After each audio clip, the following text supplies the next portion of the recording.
எனவே என் மீது அலகைக்கு எந்த ஆற்றலும் இல்லை. நான் கிறிஸ்துவின் உடல். எனவே என் மீது அலகைக்கு எந்த ஆற்றலும் இல்லை. நான் கிறிஸ்துவின் உடல். எனவே என் மீது அலகைக்கு எந்த ஆற்றலும் இல்லை. நான் கிறிஸ்துவின் உடல். எனவே என் மீது அலகைக்கு எந்த ஆற்றலும் இல்லை.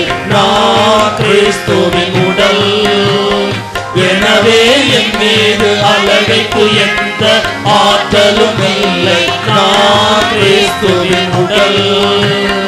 எனவே என் மீது அலகைக்கு எந்த ஆற்றலும் இல்லை. நான் கிறிஸ்துவின் உடல். எனவே என் மீது அலகைக்கு எந்த ஆற்றலும் இல்லை. நான் கிறிஸ்துவின் உடல். எனவே என் மீது அலகைக்கு எந்த ஆற்றலும் இல்லை.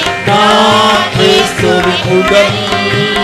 எனவே என் மீது அலகைக்கு எந்த ஆற்றலும் இல்லை. நான் கிறிஸ்துவின் உடல். எனவே என் மீது அலகைக்கு எந்த ஆற்றலும் இல்லை. நான் கிறிஸ்துவின் உடல். எனவே என் மீது அலகைக்கு எந்த ஆற்றலும் இல்லை. நான் கிறிஸ்துவின் உடல்.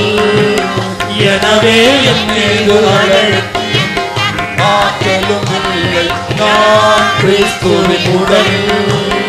எனவே என் மீது அலகைக்கு எந்த ஆற்றலும் இல்லை.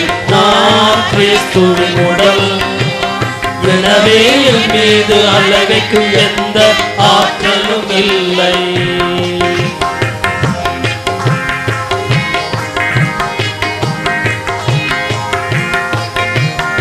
Oh loving Father, thank you for your power flowing in this place. Loving Father, thank you for your power flowing in this place. ஆண்டவருடைய வல்லமை உங்களுக்குள்ளே கடந்து வருவதை நீங்கள் அனுபவித்துக் கொண்டிருக்கிறீர்கள். Lord, we have spoken your word. ஆண்டவர் அவருடைய வார்த்தையை நிறைவேற்றி And your word is performing the signs and wonders. இதோ அந்த வார்த்தை செயல்பட்டுக் கொண்டிருக்கிறது. Your word is destroying every wicked spirit in this place. தீய சக்திகளை இந்த இடத்தில் இருந்து அது விரட்டி ஓட்டிக் கொண்டிருக்கிறது. Your word is destroying every powers of darkness. இதோ அந்தகார சக்திகளை இந்த நேரத்திலே அழித்துக் கொண்டிருக்கிறது. Your word, O Lord, is destroying every curse and occult and witchcraft. உங்களிடம் இருக்கிற எல்லா சாபங்களையும் அது அழித்துக் கொண்டிருக்கிறது. Your word is bringing life into each one of us. ஒவ்வொருவரிலும் இப்போது உயிரை வாழ்வை கொடுத்துக் கொண்டிருக்கிறது. Your word is bringing healing into us. உங்களுக்கு குணமளித்தலை கொடுத்துக் கொண்டிருக்கிறது. Your word is bringing prosperity into us. உங்களுடைய இருக்கிற எல்லா சாபங்களையும் இறைவார்த்தை மாற்றிக் கொண்டிருக்கிறது. Lord, the spirit of unbelief is cast out of this place. இதோ அவிசுவாசத்தின் ஆவிகள் இந்த இடத்திலிருந்து நிர்மூலமாக்கப்பட்டு Lord, your word has brought forth the spirit of obedience. இதோ உங்களுக்குள்ளே கீழ்ப்படிதல் என்னும் விதையை Your word has brought in the faith. உங்களுக்கு விசுவாசத்தை கொடுத்துக் கொண்டிருக்கிறது. We thank you and we praise you. இது அவருக்கு நன்றி சொல்லி அவரை We நாம் thank you and போற்றுவோம். praise you. எல்லாம் நன்றி சொல்லி அவரை We புகழ்வோம். thank you and praise you. எல்லாரும் We thank you and praise you. எல்லாரும் ஆண்டவரை புகழ்வோம். Thank you for setting us free. இதோ ஆண்டவர் உங்களை குணப்படுத்தி இருக்கிறார். Thank you for setting us free. ஆண்டவரே எங்களை விடுவித்ததற்காக உமக்கு நன்றி. Now, when we were saying these words just now, இந்த வார்த்தைகளை நீங்கள் சொல்லிக் கொண்டிருந்த போது many of you have got heaviness and headache and heaviness in your body. நிறைய பேருடைய உடம்புல தலையில ஒரு பார உணர்வு, உடம்புல ஒரு பார உணர்வு வந்து இறங்கியது போன்ற உணர்வு இருந்திருக்கலாம். We are going to make a prayer. அப்படிப்பட்டவர்களுக்காக இப்போது நாங்கள் ஜெபிக்க போகிறோம். And you shall be set free. நீங்கள் அந்த பார உணர்விலிருந்து இப்போது விடுதலை பெற போகிறீர்கள். All those who are experiencing that lift your hands up. தலையில ஒரு பார உணர்வு, தலை வலித்தது போன்று இருந்தது. இந்த உடம்புல ஒரு அமுக்கம், ஏதோ அழுத்தியது போன்று இருந்தது. இந்த அழுத்தம் உள்ளவங்க எல்லாம் கை எழுப்புங்க. விடுதலை பெற வேணும்னு சொல்றவங்க நீங்க கை எழுப்புங்க. உங்களுக்காக நான் ஜெபிக்க போகிறோம். That heaviness will not leave you. இனி இந்த அந்த பார உணர்வு உங்களிடம் இருக்கவே இருக்காது. But we can destroy that power right now. அதனுடைய ஆற்றலை இப்போது நாம் நிர்மூலமாக்க முடியும். Only if you lift your hands up, you are saying, God, I need to be set free. நீங்க கையை தூக்கினாதான் ஆண்டவரே எனக்கு விடுதலை வேணும் என்று நாம் ஆண்டவர்கிட்ட சொல்றோம்னு அர்த்தம். The music ministry that has put music into that word. ஆண்டவரே உம்முடைய வார்த்தைக்கு இதோ இசை அமைத்த இந்த இசை குழுவுக்காக நான் உமக்கு நன்றி செலுத்துகிறேன். Lord, all those hands that are lifted up are those who have believed your word. ஆண்டவராய் இயேசுவே உம்முடைய வார்த்தையை நம்பினவர்கள் மட்டுமே இப்போது கையை எழுப்பி இருக்கிறார்கள். And your word has already started working in their life. ஆண்டவரே உம்முடைய வார்த்தை அவர்களுடைய வாழ்க்கையிலே செயல்பட ஆரம்பித்து விட்டது. Lord, it is your word that is setting them free. ஆண்டவரே உம்முடைய வார்த்தை தான் அவர்களை விடுவிக்கிறது. Father, in the name of Jesus, தந்தையே இயேசுவின் பெயராலே I take authority over all those powers that are causing heaviness in their body. இதோ இவர்களுடைய உடம்பிலே இந்த அழுத்தத்தை அமுக்கத்தை கொடுக்கிற எல்லா சக்திகளுக்கு மேலும் நான் அதிகாரத்தை எடுத்துக்கொள்கிறேன். And I command that spirit of heaviness be gone out of their body right now. ஆகவே இந்த வேளையிலே இந்த அமுக்க உணர்வு அவர்கள் உடம்பிலிருந்து அகன்று போகும்படி நான் கட்டளை கொடுக்கிறேன். I break the power of heaviness from your life. உங்கள் வாழ்க்கையிலிருந்து அந்த அமுக்க உணர்வை இந்த நேரத்திலே நான் மாற்றி போடுகிறேன். That power that had made you a slave, you are set free in the name of Jesus. உங்களை அடிமைப்படுத்திய அந்த சக்தியிலிருந்து இயேசுவின் பெயராலே இப்போது நான் விடுதலை கட்டளை கொடுக்கிறேன். You spirit of heaviness, you will never enter into this body again. இதோ பார உணர்வை கொடுத்த ஆவியே இவர்கள் உடம்பிலே நீ எந்த காலமும் திரும்ப நுழையக்கூடாது என்று கட்டளை கொடுக்கிறேன். This person in the name of Jesus is sealed by the blood of Jesus. இந்த மனிதர்கள் ஒவ்வொருவரும் இயேசு கிறிஸ்துவின் இரத்தத்தாலே முத்திரையிடப்படுகிறார்கள். And I declare you are set free. இதோ நீங்கள் விடுதலை பெற்றீர்கள் என்று நான் அறிக்கையிடுகிறேன்.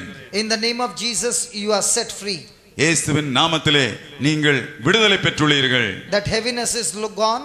இப்போது அந்த பார உணர்வு மாறி இருக்கிறதல்லவா? And the Spirit of God has set you free. கடவுளின் ஆவி உங்களை விடுதலையாக்கி இருக்கிறது. Now put your hand down. இப்போ கையை கீழ போடுங்க. I'll give you a secret. நான் உங்களுக்கு ஒரு ரகசியத்தை சொல்ல போகிறேன். Father has taught you this beautiful song of 2 lines. 2 வரிய இது இசை அமைச்சு பாடலாக உங்களுக்கு அருட்தந்தை கொடுத்திருக்கிறார். As you are going back home, நீங்கள் வீட்டிற்கு போகும்போது, as you go to sleep, நீங்கள் தூங்க போகும்போது keep on singing this line. இந்த 2 அந்த வரிகளையும் நீங்கள் திரும்ப திரும்ப பாட வேண்டும். Till you fall asleep. நீங்க தூக்கத்தில் விழும்போது continue it for 1 month. இப்படி 1 மாதமாக இந்த 2 வரிகளையும் நீங்கள் திருப்பி திருப்பி சொல்லுங்க. You will be shocked to know your bad habits have left you and you did not even try to come out of bad habits. நீங்க இதுவரை சில தீய பழக்கங்கள்ல இருந்து வெளியே வரணும்னு விரும்பி இருக்க மாட்டீங்க. ஆனா உங்களை அறியாமலே இந்த தீய பழக்கங்கள் உங்களை விட்டு அகன்றிருக்கும். Look at the power of God's word. In the name of Jesus, there were so many of you lifting your hands up, and in one word of Jesus, every one of us are set free. இறை வார்த்தைக்கு எவ்வளவு வல்லமை இருக்குன்னு பாருங்க. ஒரே ஒரு வார்த்தை, இயேசுவின் வார்த்தை உங்கள் எல்லோருக்கும் விடுதலை தந்திருக்கிறது. Can we give the Lord a big hand of praise? ஆமா, எல்லாம் கைத்தட்டி ஆண்டவரை மகிமைப்படுத்துவோமா? ஹalleluya. Can I see some hands? How many of you are happy that you came this evening? இந்த மாலை வழிபாட்டுக்கு வந்ததற்காக நான் சந்தோஷப்படுகிறேன்னு சொல்றவங்க எத்தனை பேர் கை எழுப்புங்க? Santosha? Oh my God. Santosha? சந்தோஷம். But I did not give you a song in between. You are not sad? உங்களுக்கு இடையில ஒரு பாடல் தரல, பாடல் பாடல. அதுக்காக நீங்க ரொம்ப கவலைப்படுறீங்களா இல்ல சோகமா இருக்கிறீங்களா? இல்ல. You are Santosha? சந்தோஷம் தானே உங்களுக்கு? நல்ல சந்தோஷா? ரொம்ப சந்தோஷா? Good. Hallelujah. Hallelujah. இந்த நாளுக்காக இறைவனுக்கு நன்றி செலுத்துகின்ற வேளையில் இறைவன் சகோதரர் ஜான்சன் செக்யூராவை நல்ல முறையில் அவருடைய கருவியாக பயன்படுத்தி இந்த இறை வார்த்தை போதிக்கின்ற பணியில் அவரை முழுமையாக ஈடுபடுத்தி அவர் செய்து கொண்டிருக்கின்ற மேலான நன்மைகளுக்காக நன்றி செலுத்துகிறோம். தொடர்ந்து அவருடைய பணிகள் நல்ல முறையில் நடைபெறுவதற்கு இன்னும் அவரோடு இணைந்து மொழிபெயர்த்த பேராசிரியர் பிலிப் அவர்களுக்கும் சிறப்பான விதத்தில் நன்றிகளை தெரிவித்துக் கொள்ளுகின்றோம்.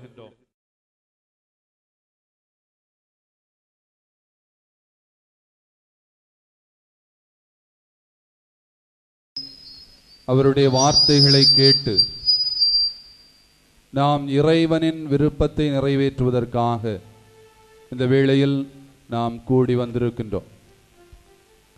ஆண்டவரே, என்னை முழுவதுமாய் உம்முடைய பாதத்திலே ஒப்புக் கொடுக்கிறேன். என்னையும் என் குடும்பத்தாரையும் இந்த நாளிலே உமக்கு ஒப்புக் கொடுத்து எல்லா விதமான துன்பங்களிலிருந்தும் எங்களை விடுவித்து பாதுகாத்து வழிநடத்துவீர் என்கிற நம்பிக்கையோடு ஆண்டவரே இந்த வேளையிலே ஒன்றாய் கூடி ஒரே சமூகமாய் ஜெபிப்பதற்காய் இதோ கடந்து வந்திருக்கிறோம். எங்களுடைய பலவீனங்கள், எங்களுடைய வாழ்க்கையில் இருக்கின்ற துன்பங்கள், மனதிலே எழுகின்ற போராட்டங்கள், இவைகளையெல்லாம் எங்களை விழத்தாட்டுகிற பொழுது ஆண்டவரே, நீர் என்னோடு உடனிருந்து என்னை வழிநடத்துகின்ற காரணத்தினால் நான் எல்லா விதமான பலவீனங்களிலிருந்தும் மனச்சோர்வுகளிலிருந்தும் நான் விடுதலை பெற முடியும் என்கின்ற நம்பிக்கையோடு இந்த வேளையிலே ஆண்டவரே உம்மை நோக்கி கடந்து வந்திருக்கிறேன். இந்த வேளையை ஆசீர்வாதம் மிகுந்ததாய் மாற்றி ஆண்டவரே, என்னென்ன விண்ணப்பங்களோடு உம்முடைய பாதத்தை நாடி வந்து ஜெபிக்கின்றேனோ அவற்றையெல்லாம் ஆண்டவரை நிறைவு செய்து தந்து என்னை மகிழ்ச்சியோடு என் இல்லத்திற்கு திரும்ப செல்லும்படியாய் ஆண்டவரே துணை செய்து என்னை வழிநடத்தும்படியாய் ஜெபிக்கிறேன். ஆண்டவரே, உம்மால் கூடும் எல்லாம் கூடும் என்கிற நம்பிக்கையோடு இந்த வேளையில் இங்கே வந்து ஜெபிக்கின்றேன் என்றால் ஆண்டவரே, நீர் என்றும் மாறாதவர், வல்லமையுள்ளவர், என்றும் உயிரோடு இருப்பவர் என்கின்ற நம்பிக்கையினால் இதோ ஆண்டவரே இந்த வேளையில் ஒன்றாய் கூடி ஜெபித்துக் கொண்டிருக்கின்றோம். உலகம் முடியும் வரை எந்நாளும் நான் உங்களோடு உடனிருப்பேன் என்பது ஆண்டவர் தருகின்ற வாக்குறுதியாக இருக்கின்றது. அந்த வாக்குறுதியை நிறைவேற்றும் பொருட்டு தூய ஆவியாராம் துணையாளரை நமக்கு துணையாக தந்து என்னோடு இருக்கும்படி துணையாளராம் உண்மையின் ஆவியை எனக்கு தந்திருக்கின்றீர். அதற்காக இணைந்து ஆண்டவருக்கு நன்றி செலுத்துவோம். நான் உம்மீது அன்பு கொண்டுள்ளதால் எனக்கு உம்மை வெளிப்படுத்துகின்றீர். ஆண்டவரே, அதற்காய் உமக்கு நன்றி. இயேசுவே, நான் உம்மீது அன்பு கொண்டுள்ளதால் நான் விரும்பி கேட்பதையெல்லாம் நிறைவேற்றுகின்றீர். உம்முடைய தூய ஆவியாராம் துணையாளரை எனக்கு துணையாக அனுப்பி ஆண்டவரே, நான் வாழ்வதற்கு ஏதுவான சூழ்நிலைகளை எனக்கு கொடுத்திருக்கின்றீர். அதற்காக உமக்கு நன்றி செலுத்துகிறேன். நான் உம்மை தேர்ந்து கொள்ளவில்லை, நீரே என்னை தேர்ந்து கொண்டுள்ளீர். எனவே ஆண்டவரே, அதற்காக உமக்கு நன்றி செலுத்துகிறேன். பெரும்பாடுள்ள பெண்ணானவள் ஆண்டவரிடமிருந்து நலமானதை பெற்றுக்கொள்ள வேண்டும் என்று சொல்லி ஆண்டவரை தேடி ஓடோடி வந்தாள். அவ்வாறு வருகின்ற வேளையிலே எதிர்பட்ட கூட்டம் என்பது மிகுதியாயிருந்தது. என்னுடைய ஆண்டவரை நான் உறுதியாய் தொட்டு அந்த ஆண்டவரிடமிருந்து என்னுடைய எனக்கு தேவையான வல்லமைகளை பெற்றுக்கொள்வேன் என்று சொல்லி அந்த பெண்ணானவள் கடந்து வந்த வேளையில் கூட்டம் அவளை தடுத்தது. அந்த பெரும்பாடுள்ள பெண், இரத்த போக்கினால் பாதிக்கப்பட்ட பெண் கூட்டத்தின் மத்தியில் நடந்து வருவது என்பது யூத சமூகத்திலே ஏற்றுக்கொள்ள முடியாத ஒரு செயலாக இருந்தாலும் என்னுடைய நலம் தருகின்ற ஆண்டவரை, ஆற்றல் தருகின்ற வல்லமை தருகின்ற பேராற்றல் உள்ள என்னுடைய ஆண்டவரை உறுதியாய் காண்பேன். என்னுடைய ஆண்டவரை காண்பதற்கு வாய்ப்பில்லை என்றாலும் அவருடைய ஆடையின் விளிம்பின் ஓரத்தை தொட்டாவது நான் என்னுடைய வாழ்க்கையிலே சுகம் பெறுவேன் என்பது அந்த பெரும்பாடுள்ள பெண்ணுக்கு அவளுடைய வாழ்க்கையில் ஏற்பட்ட நம்பிக்கையின் துளிகளாக இருந்தது. எனவேதான் அவள்